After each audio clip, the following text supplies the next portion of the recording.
दादार Bihar mutton एंता लगुई तो मुई पूरा हाड़हुड़ी चाबी कर खाईदेली।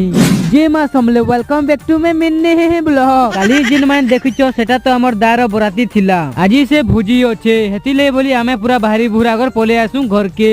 हमर दा घर की पहुंची साला परे भुजी आड़ा में पले आसू। इने भुजी देबा स्टार्ट कर देथिले न। हमें भी खाइबा लई बसी पड़सू। हमके भात भुती दे साला पर तो मुई घाची कुटान दे देसी न। मटन एंता लगुई तो मुई हाड़हुड़ी चाबी कर खाईदेनी। खेई खुआ साला परे हमें याडे कर बइदिसु बोले आइसक्रीम गुटे गुटे कुटी देसु। हमें हेतके खेई खुआ साला परे हमें घर के जीवा ले बाहरी पड़सु। और घर के आसी कर फिर हमें संध्या आड़े बाहरी पड़सु तुसरा के जीवा लागे। हमें तुसरा के पहुंची साला परे पहला तो गाड़ी के रखी देसु। और रखी साला परे पले आसु हमें चाउमिन मंचूरियन दुकान के। और चाउमिन मंचूरियन 2 प्लेट मागी पकासू। और मोर दोस्त निखन बोले तमने टोकड़ा गुटे प्लेट मागी पकासो। देखवा कर फिर हमें पले आसू गुलचुप दुकान के गुलचुप खाइबा लागी। खेई खुआ साला परे फिर हमें बाहरी पड़सु घर के जीवा लागी। आज लाई खाली एतकी फिर